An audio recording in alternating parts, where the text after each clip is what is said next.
The Fitzy and Wippa podcast. Very exciting to have this man in the studio. He's a comedian, actor, writer, television personality. He's basically an overachiever. It's David Walliams. Good morning, Australia. Too much.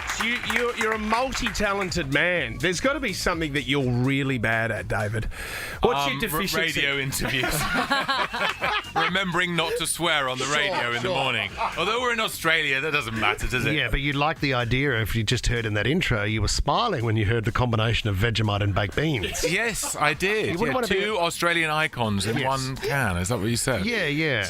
I haven't had any breakfast, so just the mere mention of food was making me smile. Tommy, can you go and get a can, please? I mean, you wouldn't want to be around anybody that's eaten that. Actually, talking of icons and Australian sweethearts, we're just talking about this, but you're doing the show, Australia's Got Talent, with Kate Ritchie. Yes. Who works here. Never seen a second of Home and Away. Haven't Not you? seen a second of it. The Brits I love. never watched it. No, when I was a teenager, I watched Neighbours. Right. But I never watched Home and Away. Are you sad it's wrapping up, Neighbours? Not especially. No, I've got over it. Were there any characters you remember from Neighbours that you enjoyed? Yeah, because like everyone else, I fancied Kylie Minogue. Yeah. And so I was the right age for that. Have you told her that? You would have met Kylie I think over the she years. knows that she knows.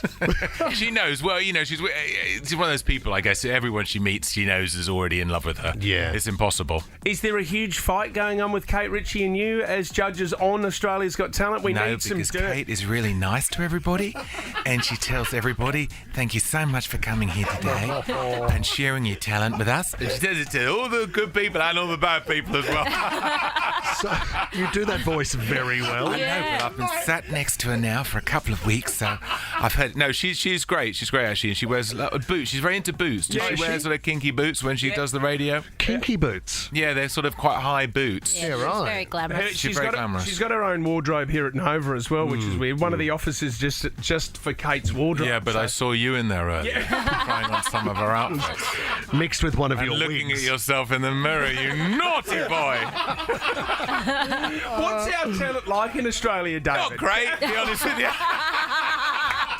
Liar. What a waste of time. You are I mean, bad it's at like radio. the people who do the radio here. It's just not. No, there's been some great Australian talent. My goodness me, and also some talent from around the world. So it's been fun actually, and also the comedians here, you get away with a bit more than you would in the UK. Sorry, We've all Ricky gone- Gervais would argue that point, wouldn't he? Yeah, I think he would. But me and Alicia were looking at each other when one of the comedians was on going, "Can you say this on primetime Australian TV?" Awesome. And it's good because actually you've got quite a relaxed culture here, haven't you? Yeah, we do. Which is why you've still got a career. Yeah, that's right, exactly right. Can you stick around, David? I'd rather not, but if I have to, I will. Are you still best friends with Elton John? Yeah. We have something for you that we need to get your thoughts on. This is going to blow your Yeah. mind. David, This is a real treat. you know, critics. How do you handle them and hecklers in the crowd? You're a comedian yourself. Well, I think you got to roll with the punches, haven't you? Not worry too much about it. I've never written a song about critics. No. I don't know. I mean, you can't worry too much about it. I think when you start out, you're quite scared, aren't you? Because you think one bad review and that's it. You're never going to be allowed back in show business again. Well, But that's right. As you go on, you just don't worry. Has anything stuck with you? Like, what is the worst comment you've Yeah, heard about that has David actually, Walliams? because me and Matt Lucas, when we started, we were doing a show at the Edinburgh Fringe Festival, and we were on at midnight. And we did 2 years running, and on the second year, this reviewer wrote, Lucas and Walliams have now torn free of their satirical moorings and are skateboarding headlong into an anal misogynist cul-de-sac. And I have remembered that. And it's the only review of either of our work that I can possibly remember. I think I've lived on a few cul-de-sacs like that. Yeah.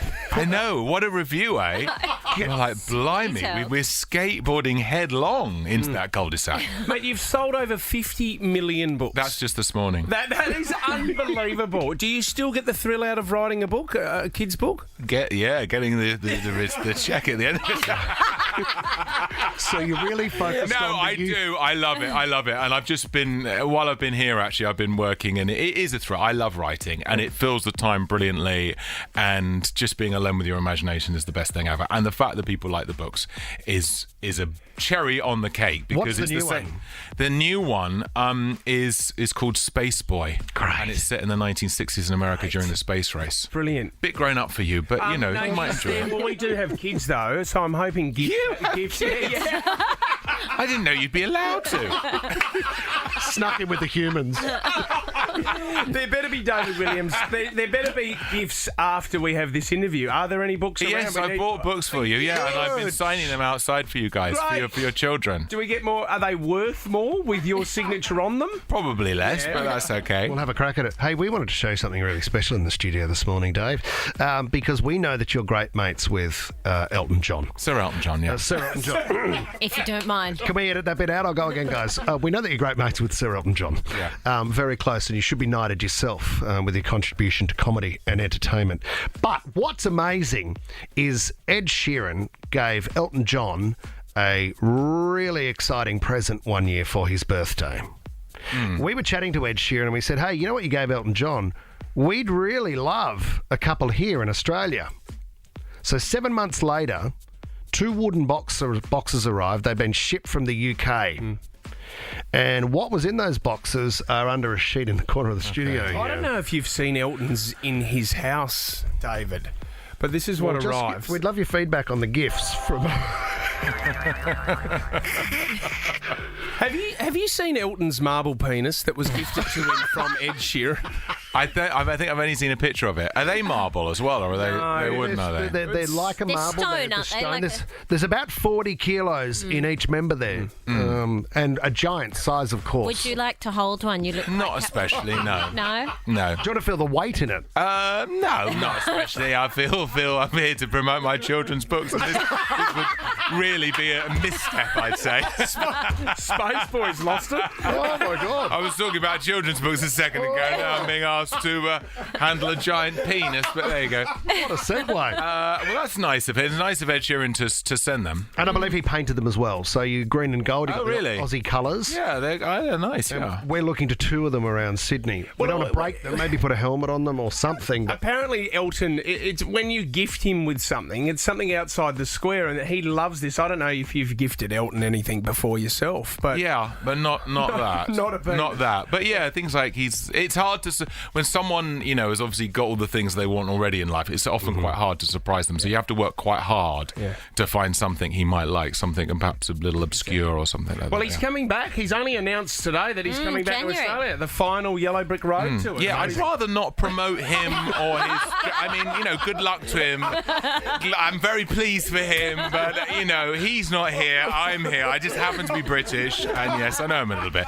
Yeah, he's doing some shows. Any chance I've you got could a get him book on the out. line for us? want to take a photo and send it to him? I think if you do a picture with those penises, he'll be here like a shot. Elton, what took you so long?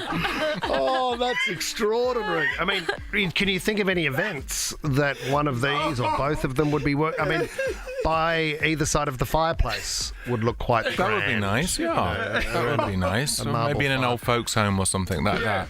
Bring back some happy memories. Actually, David, we want to get your thoughts on this one because we tried to get this world record last year. Most pubs visited within 24 hours. There was a man over in Britain who did it in 51 pubs. Yeah, that's the tie-in to you again. 51 pubs. No, because you've gone for it. We need to get your thoughts because this is our first or one of our big major world records that we're going for. But you went for a world record yourself. Did you get that? Was it 30 kisses in a... Yeah, we did it for Comic Relief live show. I think it was like how many kisses in a minute or And something. did you get it? I think so, yeah. I mean, I didn't take it that seriously. Right, okay. So were they just a peck on the cheek? Yeah, it was like people queued up and pecked me on the cheek or something like that. Were and it they was some- strangers or did you get to select them? They were strangers. Yes, it was all pre-COVID, Pre-COVID. so you probably wouldn't do that now. So this year, at the end of this year, we need to frequent 54 pubs in 24 hours. When we say we, who do you mean? The whole You're team. coming back. Right, The whole okay. team. Well, if you are around, we would love to have you on No, board. I won't be there. No.